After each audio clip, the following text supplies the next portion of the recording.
Welcome everybody. In this video we will see how you can go from the simple airplane game from the previous tutorial to a professional looking game that you could publish. It would cost too much time to create it in real time, so we will just go through the most challenging parts. You can download the full project anyway. There is a link in the description. So let's get started. The simple airplane control script was using the old input system, like so. I've changed it to use the new input system. Therefore, I've added the new input system package from the Unity registry.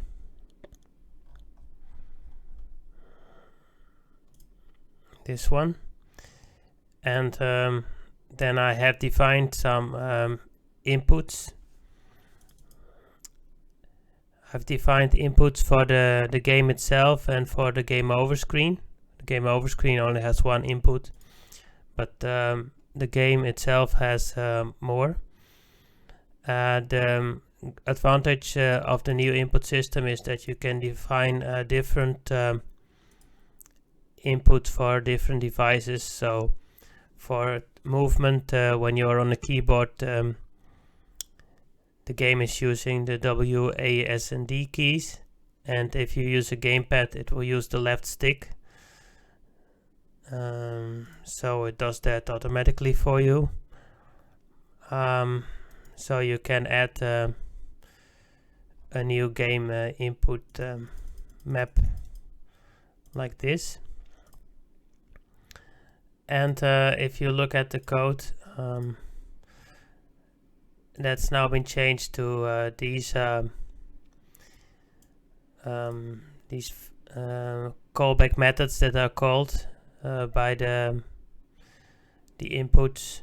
As soon as you press the acceleration key, then we are going into this method. And we can handle the keys like this. So if you want to use the new input system for everything, so I've set the input system over here to use the new input system. You can also choose both, but I choose to use the new input system for everything. But in that case you also need to set the input system for the camera. Cinemachine by default also uses the old input system, but you can change it by adding a Cinemachine input provider like this. After you've generated the terrain, it looks something like this. Of course, if you fly to the edge of the map, you will see something like this. It doesn't look professional. So what we can do is to create an island out of this. Therefore, I set the height to 0.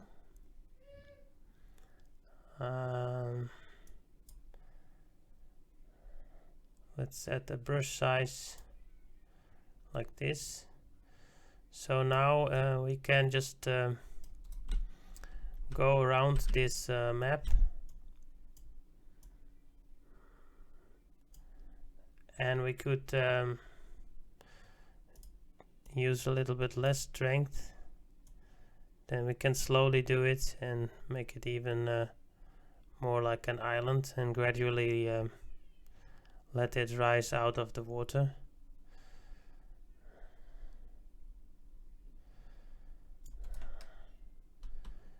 And then finally, after you've done this for the whole island, you can create a plane and add water to it with a water shader. There are some free water shaders in the asset store. So I've done that, and then it looks like this. So This is the water shader I used. It's from BitGem, stylized water. You can just use a material, and this is a different material, for example, but you need to scale it a little bit so it's suitable for your map. But then it's very easy to create an island like this. To create a minimap, I've just used the scene, and I'm changing the camera position to from above, and something like this, and switch off all the things that I don't want to show, like the canvas over there. So you can turn it off over here, and then we can also turn this canvas off and this one, and if you want even these gizmos. And then finally you can press print screen and copy that view, and then select the part of the island to create a mini map, something like this.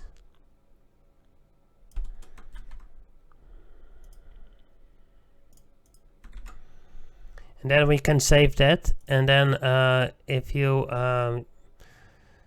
go to the canvas again, you can see that I've added that image as a minimap over here.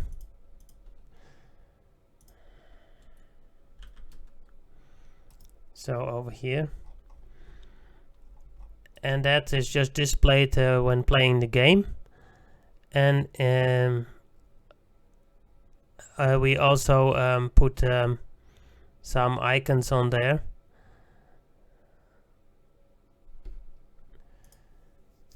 You can see the code over here. I calculate the icon where the plane should be visible, and then I set the plane to that position. I also set the rotation of that icon. It's an arrow, so it's pointing towards the direction that the plane is flying. So in the game it looks like this. You can see where the plane is on the map with the arrow, and when I turn the plane around, you can see the arrow moving in the direction where the plane is pointing. In order to create a compass, I've just searched for a picture on the internet of a compass. There's lots of them. The only important thing for me is that I need to make the background transparent. So I've created this image. I've also added this arrow, this compass needle that I've drawn myself with paint.net. And then it's very important to have this compass exactly in the center, so that we can use the center of the image to pivot this needle. So if you take a look at the canvas where I've added the compass, you can see that if I choose the needle and I set the z-axis for it, you can see that the needle is turning around properly. That's because we've set the pivot to half and half.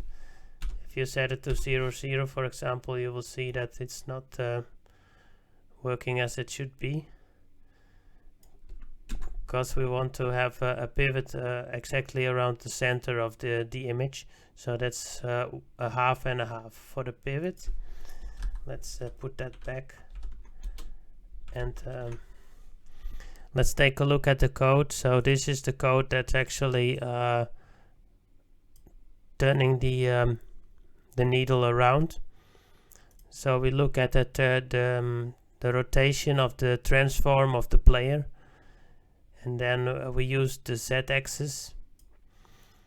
But for the rotation itself, we use the y-axis.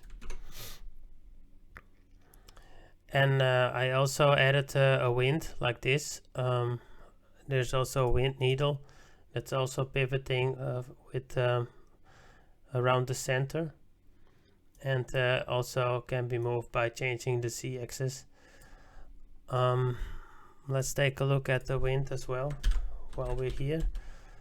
I've also added sound to the wind, and over here you can see that we changed the wind, and we set the wind direction. So there's actually an update wind method. We can set the wind speed, and over here you can see the update wind method.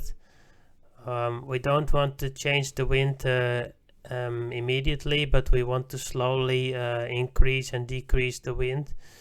So at random moments we decide if we want to increase or decrease the wind, and there is a maximum of 10 and a minimum of 0. As for the sound of the wind, the more wind speed we have, the higher volume the sound has. The sound is just the looping sound of wind that I've downloaded from freesound.org. So it's playing looping all the time, and we just set the volume according to the wind speed at that moment. Over here you can see how the wind changes the airplane. We simply change the transform position of the player according to the wind speed. The original airplane script didn't provide code to deal with being on the ground. You could only fly in the sky.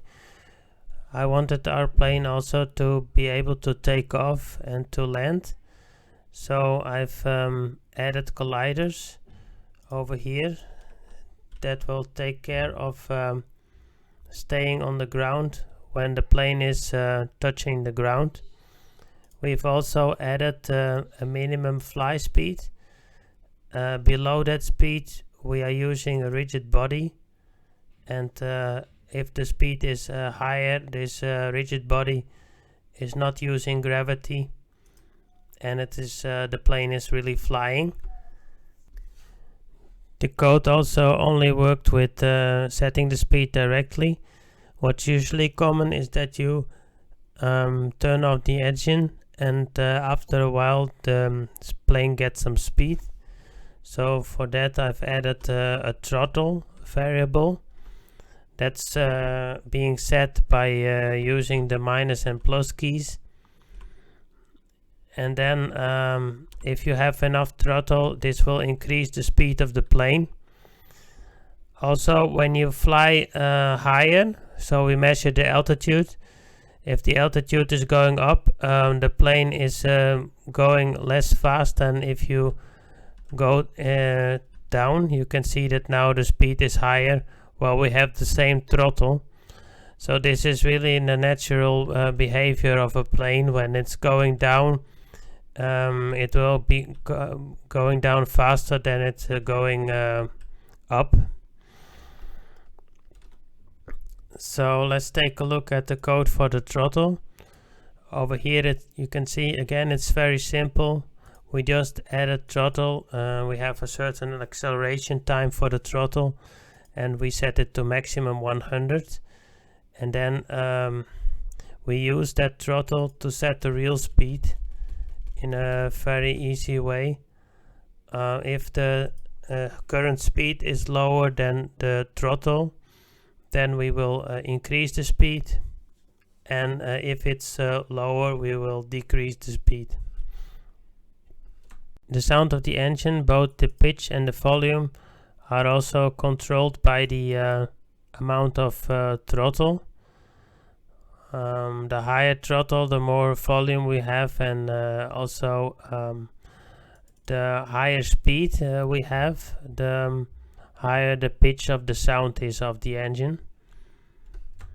I've added 2 landing strips by setting the height of the terrain in this area to a certain value, and also added this control tower that was a free 3D model.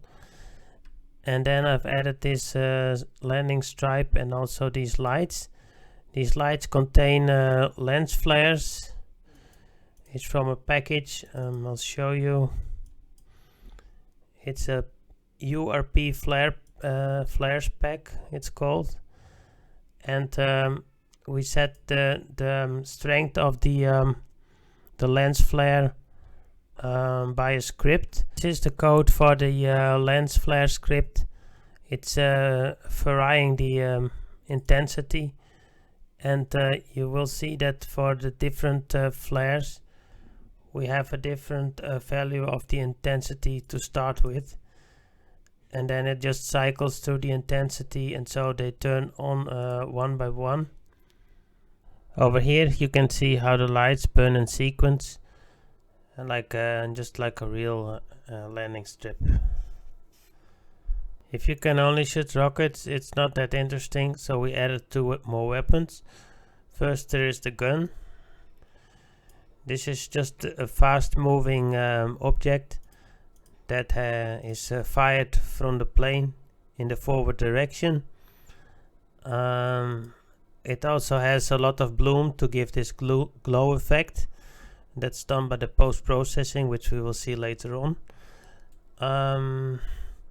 And for the checking if you hit something, we use a raycast, so we don't use the actual object because it's moving so fast and it will skip some places.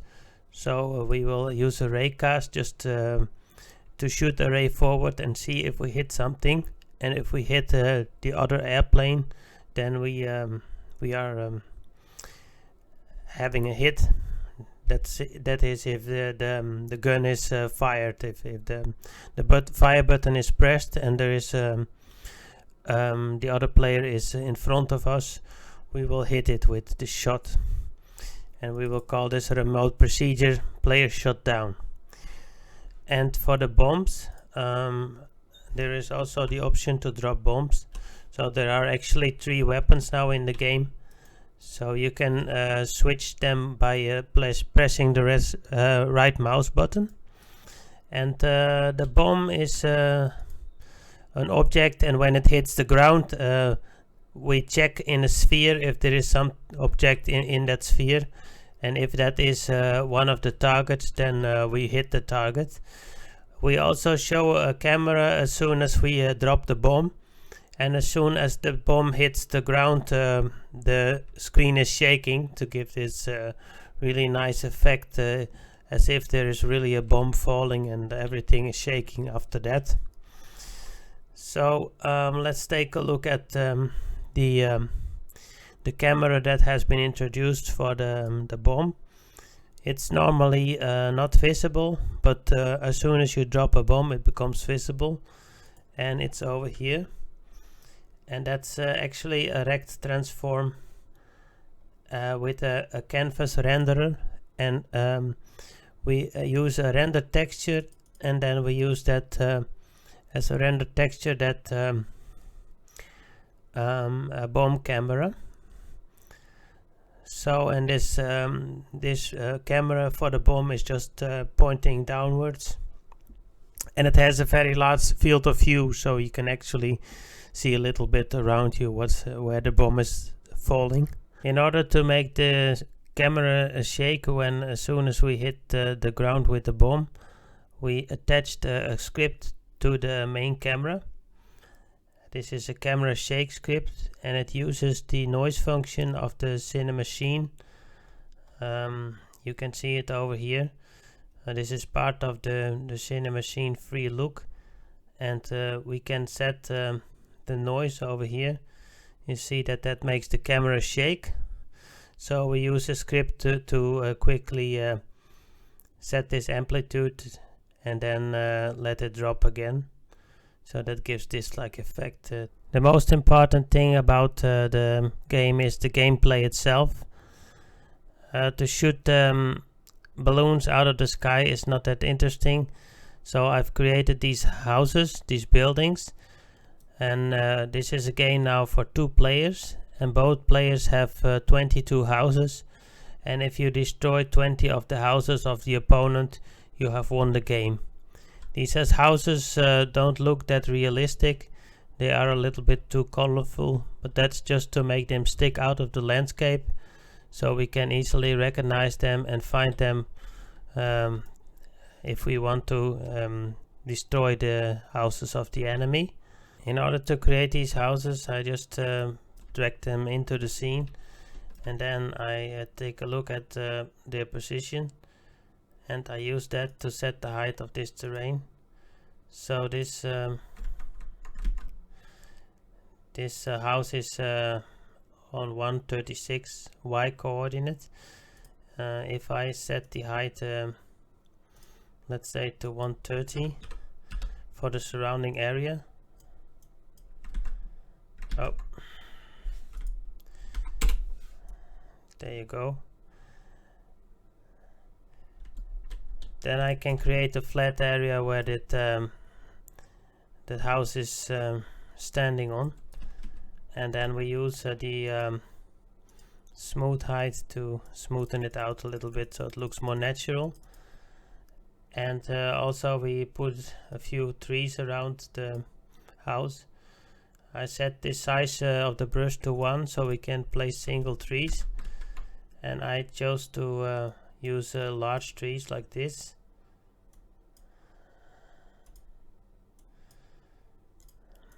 And then I place them individually around the house, sometimes a few bushes too.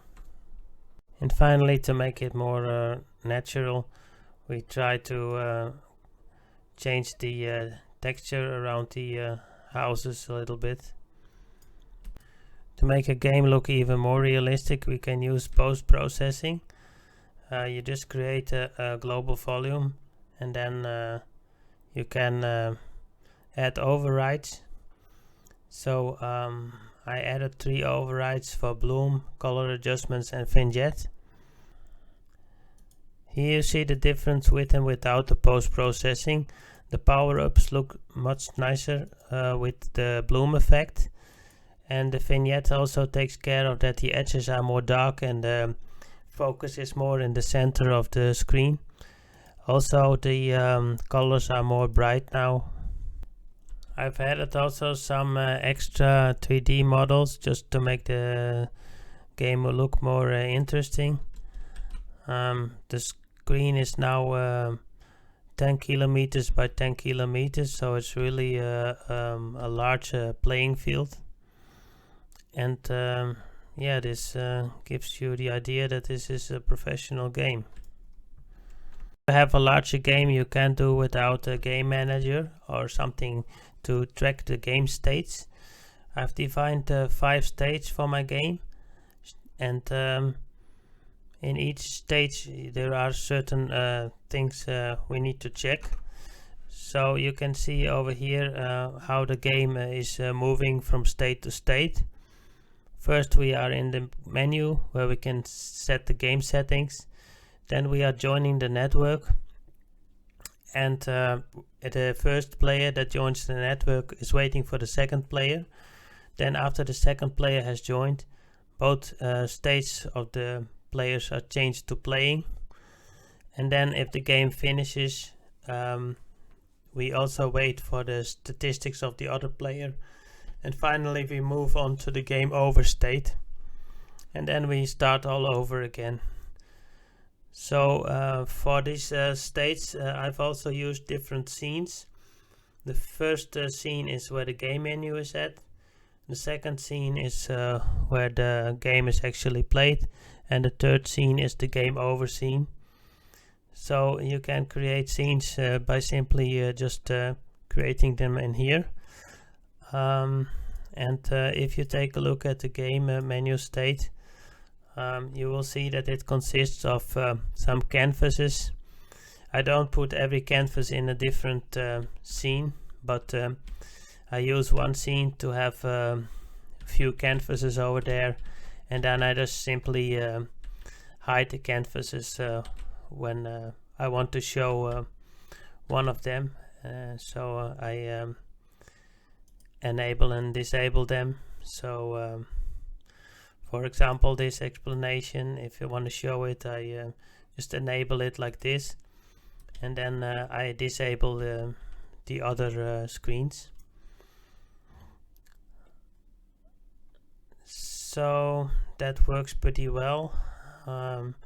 For the game itself, I don't have I have also a few canvases. So if you take a look over here, I've got the help canvas that's showing when you press the escape key. So that is also disabled in normal conditions, and the same goes for the connecting screen that you show when the game is still connecting to the network. So these are covering the whole screen and are disabled by default and enabled when necessary. That way I don't need to switch scenes, but I just use one scene and different canvases. And for the most challenging part is to create a network game, to create a multiplayer game. Therefore I'm using PON. You can also use Unity's own networking or another alternative. There are lots of libraries available to support your multiplayer game in Unity, but I've used Photon, and I've got created a Photon app and a voice app. You need to create different apps in Photon for that.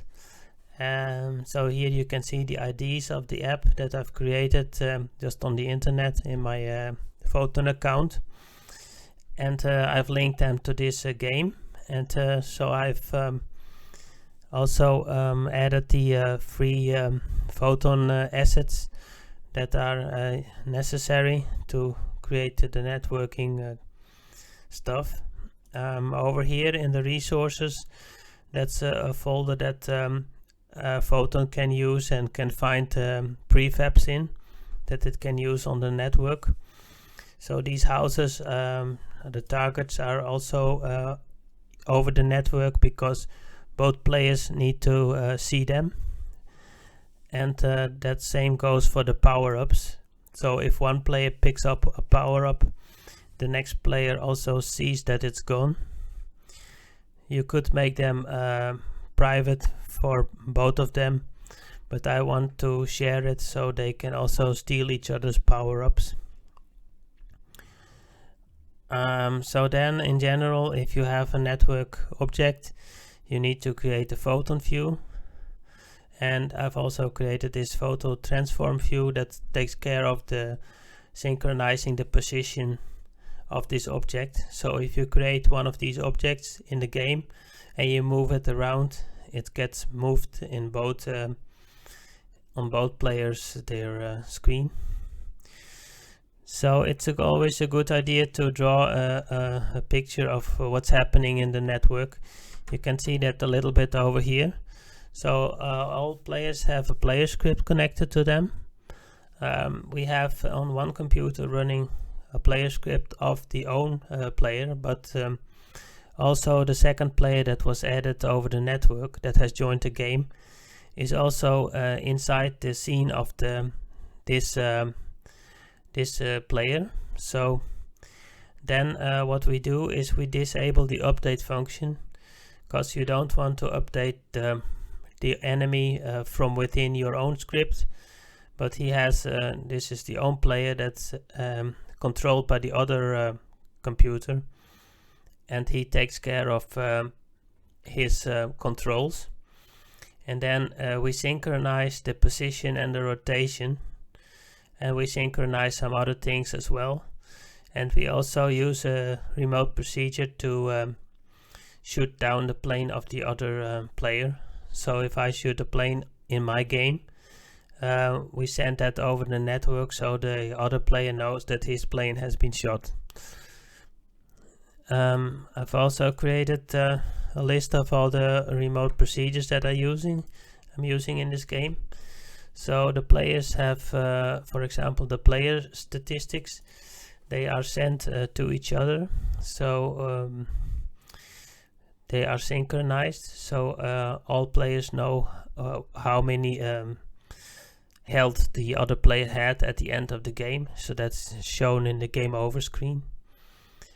We also can start the game by calling the other player his script, and we're ending the game also by calling a script, so the game will end for all players at once. You don't want to end only your own game and change the game state of your own game, but you want to do that with the use of a remote procedure call, so that the game is really ending on all players. I'm also using a change plane color script because I have only one prefab, and this prefab is used for the red plane but also for the blue plane. So for the blue player we just replace this texture, this red texture, with the blue texture, and we do that by using a remote procedure call, so that the blue plane also turns blue at the remote address with the other player. As I said, the player shooting down is also a thing that you need to do over the network. Also the health of the other player and the number of airplanes, that's things that we want to exchange and that all players should know about. Then the houses, the objects you need to destroy. Once the house is destroyed, we send a remote procedure call to all the players that the house is not there anymore, so it needs to be removed. And the same goes for the power-ups. Because in a professional game we want to support multiple devices, we also have quality settings. In this template that I used, there is already 3 types of quality settings. We have balanced, we have high fidelity and performant. So that's like medium, low and high graphics detail. We can use that. We could of course also define our own settings, but we can use these ones. We can also change the settings on different levels, but I've chosen to use just the default settings. And over here we set the quality level to either 0, 1 or 2 depending on the quality level, and that matches with the project settings quality with this performance, balanced or high fidelity setting. So let's take a look at the difference between the quality settings. If I set the value to high and I start the game, you can see over here in the statistics my current frame rate, and you see that it's about 80, 75, something like that. The main difference between the quality settings is things like post-processing, the bloom effect. You can see clearly now over here on the power-ups.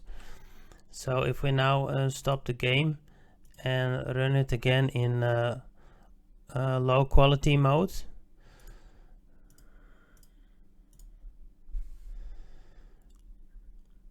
then you can see that the bloom effect has gone on the power-ups. And the game looks well, basically mostly the same. We could also opt to not render the trees, for example, if the frame rate is still not high enough. But you can see now that we have a frame rate of well over 100. So it's really different between the quality settings, and this should be sufficient to run it on a low-end PC. This concludes the video of today. If you have any questions or comments, please let me know, and you can download the game from itch.io. Thank you for watching.